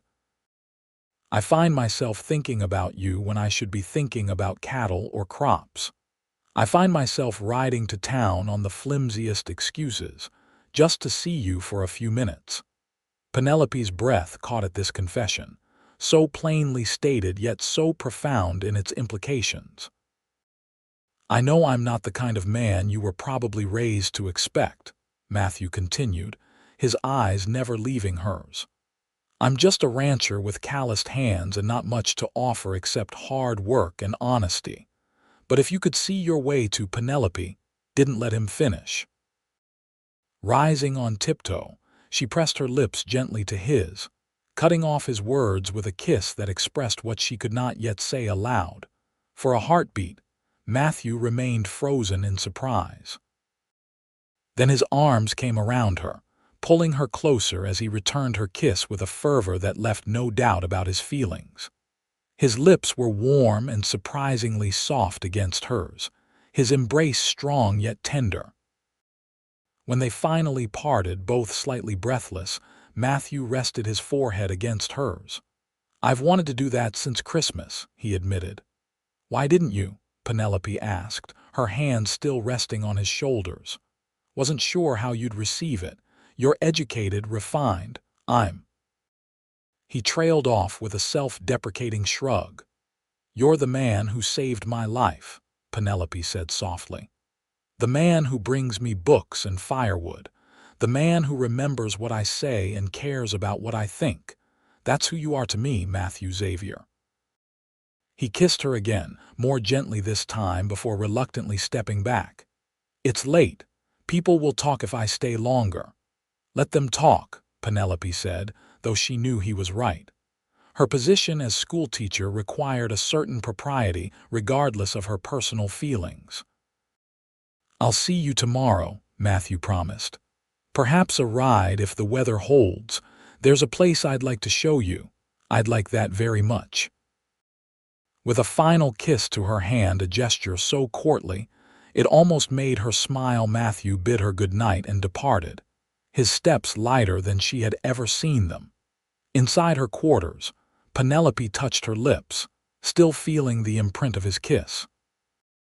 The evening had changed everything between them, bringing to the surface feelings that had been building for months. The future suddenly seemed filled with new possibilities, as fresh and promising as the spring surrounding them. The following day dawned clear and warm, perfect for the ride Matthew had proposed. Penelope dressed in her most practical skirt and a shirtwaist that allowed freedom of movement, anticipation fluttering in her stomach as she awaited his arrival. He came shortly after noon, leading 2 horses, his own chestnut gelding and a gentle-looking bay mare. "Borrowed her from Jake's stable," he explained as he helped Penelope mount. "She's steady and even-tempered." "She's lovely," Penelope said, settling into the saddle. Her riding skills had improved considerably since her arrival in Buffalo, thanks to occasional lessons from Mrs. Wilson, who had been an accomplished horsewoman in her youth. They rode out of town at a leisurely pace, Matthew pointing out landmarks and sharing stories of his early days in the territory. As they left the settled areas behind, the landscape opened up into rolling hills covered with spring wildflowers and new grass. "It's beautiful," Penelope breathed, taking in the panoramic views. "So different from when I arrived last fall." "The prairie changes with each season," Matthew agreed, "but spring is special, everything coming back to life after the long winter." After about an hour's ride, they crested a hill to find a small lake nestled in a valley below, its surface reflecting the blue sky and surrounding cottonwoods. "This is what I wanted to show you," Matthew said as they dismounted near the shore. "Not many folks know about this place. It's on my property, part of why I chose this land." Penelope walked to the water's edge, enchanted by the tranquil scene. Wild roses grew along one side of the lake, their pink blooms adding splashes of color among the green. "It's like something from a painting," she said, turning to find Matthew watching her with a tender expression that made her heart skip. He spread a blanket in a grassy spot beneath a cottonwood and unpacked a simple picnic bread, cheese, cold chicken, and a jar of preserves. They ate companionably, talking of small things and comfortable in occasional silences. After they had finished eating, Matthew leaned back against the tree trunk, his long legs stretched out before him. He looked more relaxed than Penelope had ever seen him. "I meant what I said last night," he said quietly, his eyes on the lake. "You've changed something in me, Penelope, woken up parts I thought were long dead." She moved to sit beside him, close enough that their shoulders touched. "What parts?" He considered the question seriously. "Hope, maybe. The war took that from a lot of us who fought, then losing my parents, coming west with nothing. I learned to live day by day, not looking too far ahead, but lately I find myself thinking about the future again." "And what do you see in this future?" Penelope asked softly. Matthew turned to look at her directly, his blue eyes clear and earnest. "You," he said simply, "if you'll have me." The directness of his answer took her breath away. "Matthew, are you not proposing?" "Not yet," he clarified quickly. "That wouldn't be right. Not until I've spoken to the school board about their policies regarding married teachers. Not until I've made my ranch more suitable for a woman like you. But I wanted you to know my intentions are serious." Penelope felt tears prick her eyes at his consideration and honesty. "I would be honored to be part of your future, Matthew Xavier, however and whenever that might come to pass." The smile that transformed his face was radiant. He drew her closer, one hand gently cupping her cheek as he kissed her with a tenderness that spoke volumes about his feelings. When they parted, Penelope rested her head against his shoulder, content in the moment and the promise it held. They stayed by the lake for several hours, talking about their pasts, their hopes, and the life they might build together. Matthew spoke more openly than he ever had about his experiences in the war and the difficult years that followed. Penelope shared her own sorrows, the early loss of her mother, her father's illness, the cousin who had tried to control her inheritance and her life. As the sun began its descent toward the western horizon, they reluctantly packed up the remains of their picnic and prepared to return to town. Matthew helped Penelope mount her horse, his hands lingering at her waist a moment longer than necessary. "Will you come to Sunday dinner at my cabin?" he asked as they rode back. "It's not much, but I'd like to show you my home, our home, perhaps, someday." "I'd be delighted," Penelope agreed, touched by the invitation and what it represented. They rode back to town side by side, close enough that their legs occasionally brushed. Though they maintained a proper distance as they entered Buffalo, the connection between them was evident to anyone who cared to observe. Over the following weeks, their courtship progressed with a steady certainty that felt right to them both. Matthew spoke with the school board about their policies regarding married teachers, learning that while not encouraged, it was not explicitly forbidden if the teacher's performance remained exemplary. Penelope, for her part, wrote to her father's lawyer in Boston, arranging for a portion of her inheritance to be transferred to the bank in Buffalo. Though Matthew had not asked for her financial assistance with his ranch, she was determined to contribute to their future together if he would accept it. By the time school ended for summer in late June, their attachment was common knowledge in Buffalo. Most townspeople seemed pleased by the match, seeing in it a fitting continuation of their dramatic meeting during the Stagecoach crash. A few, like Howard Green, expressed surprise that the refined Boston schoolteacher would choose the quiet rancher, but even they could not deny the genuine affection evident between them. On a perfect July evening, with the sun painting the western sky in shades of gold and pink, Matthew took Penelope back to the lake where they had shared their first picnic.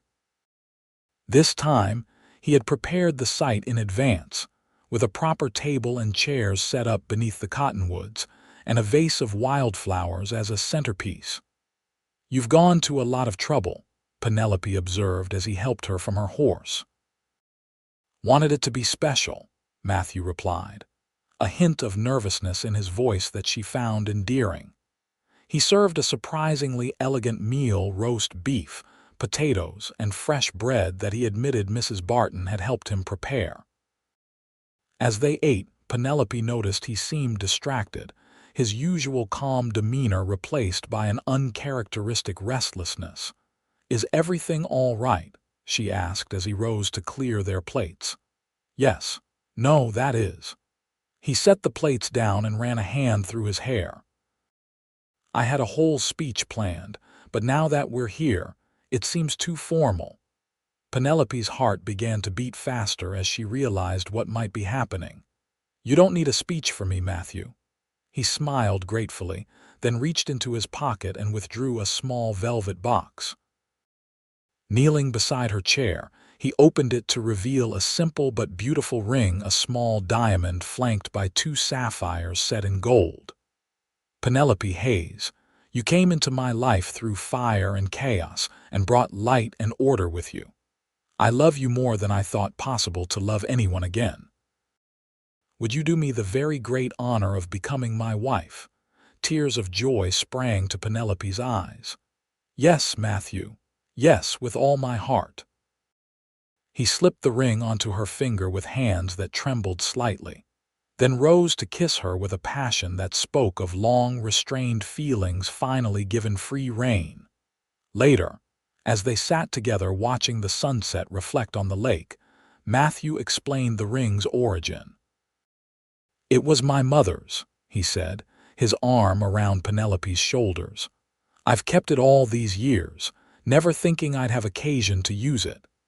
The sapphires reminded me of your eyes the first time I really saw them, after pulling you from the coach."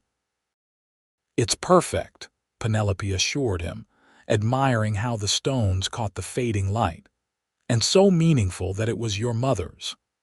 They decided on a September wedding after the harvest, but before the school term became too demanding.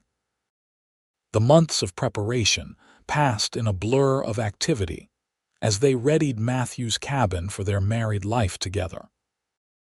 With Penelope's inheritance supplementing his savings, they were able to add a proper bedroom and sitting room to the existing structure, creating a comfortable home that honored Matthew's handiwork while incorporating touches that reflected Penelope's taste.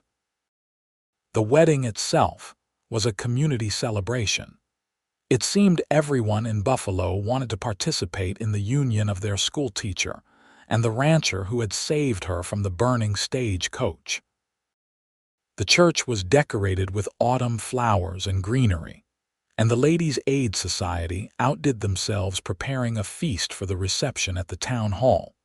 Penelope wore a gown of ivory silk ordered from Cheyenne, with Mrs. Fleming's silver brooch pinned to her bodice as something borrowed.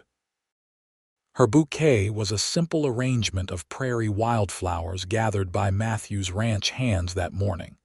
Matthew, standing at the altar in a new suit, looked both nervous and prouder than Penelope had ever seen him. Jake Hollister stood beside him as best man, while Mrs.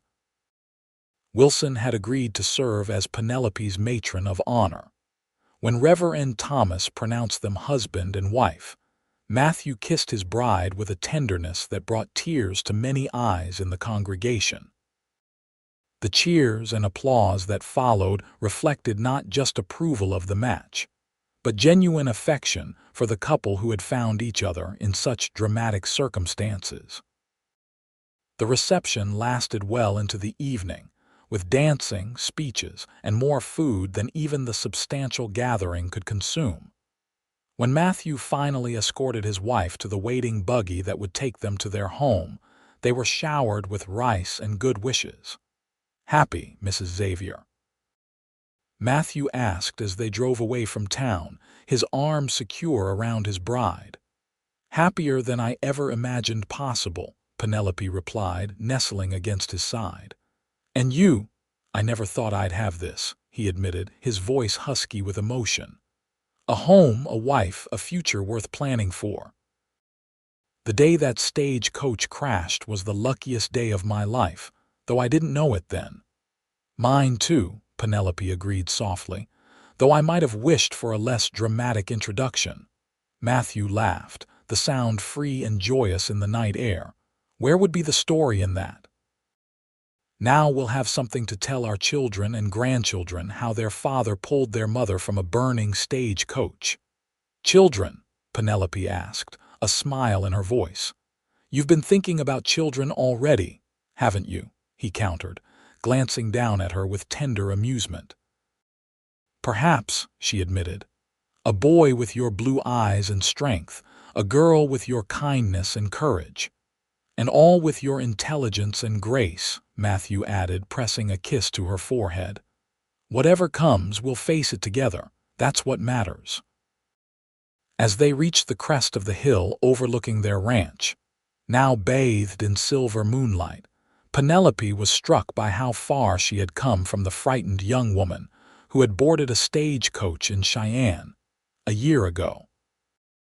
The journey had been neither smooth nor expected, but it had led her exactly where she was meant to be, in the arms of the man who had braved fire to save her, and in doing so had saved himself as well. Look, Matthew said softly, pointing to the east where the first stars were appearing. A new beginning. A new beginning, Penelope echoed, her heart full of love for this man and the life they would build together on the Wyoming frontier. In the years that followed, the story of the stagecoach crash and dramatic rescue became something of a legend in Buffalo. Whenever newcomers arrived in town, someone would inevitably point out the school where Mrs. Xavier taught, and the ranch where her husband Matthew raised some of the finest cattle in the territory. Quite a love story, they would say, nodding toward the handsome couple. Started with a crash and a fire and grew into one of the strongest marriages you'll ever see. Matthew and Penelope welcomed their first child, a son they named David, a year after their wedding. A daughter, Emily, followed 2 years later, and eventually another son, Thomas. Their home expanded as their family grew, becoming a place known for its warmth and hospitality. Penelope continued teaching until their third child was born, then devoted herself to raising their family and supporting Matthew's increasingly successful ranching operation. Her education and financial acumen proved valuable as they expanded their holdings, and her presence in the community remained strong through her work with the church, the school board, and various town improvement projects. Matthew, once the solitary bachelor who rarely attended social functions, became a respected leader in the community, serving on the town council and helping to shape Buffalo's growth as Wyoming moved toward statehood. Though he never lost his preference for the quiet of the ranch over the bustle of town, he found a balance that allowed him to be both the husband and father he wanted to be and the citizen his community needed. On their 25th wedding anniversary, their children arranged a surprise celebration at the town hall, the same place where they had held their wedding reception. Friends old and new gathered to honor the couple whose love story had become woven into the fabric of Buffalo's history. As Matthew led Penelope onto the dance floor for a waltz, just as he had at the May Day social so many years before, he whispered in her ear, "Did you ever imagine when you were trapped in that burning coach that this would be your life?" Penelope looked up at her husband, his face still handsome though now lined with the evidence of years spent working outdoors, his hair more silver than sand-colored. She thought of their children, their home, the life they had built together through good years and hard ones. "No," she answered truthfully, "but I wouldn't change a single moment of it. You saved more than my life that day, Matthew Xavier. You gave me a home, a family, and a love greater than I ever dreamed possible." Matthew drew her closer, his blue eyes still as piercing as the day they met, filled with a lifetime of love. "And you, Penelope Hayes Xavier, Gave me back my future when I thought it was lost forever. As they circled the floor, surrounded by the community that had become their extended family, both reflected silently on the strange twist of fate that had brought them together: a stagecoach crash, a fire quickly spreading, a cowboy pulling a schoolteacher through the flames into a life neither could have imagined, but both had helped create through love, courage, and an unwavering commitment to each other. In the end, it wasn't the dramatic rescue that defined their story, but what came after: the quiet moments of daily life shared, challenges faced together, joy multiplied and sorrows divided. The stagecoach crash had been merely the beginning of their journey, not its defining moment. The true story was written in the years that followed: a love that had begun in fire, but sustained itself through the steady warmth of devotion, respect, and an enduring belief in each other. And that, as the people of Buffalo would tell you, was the real miracle: not that Matthew Xavier had pulled Penelope Hayes from a burning stagecoach on that fateful day in 1878, but that in doing so, he had found not just the love of his life, but the very purpose of it.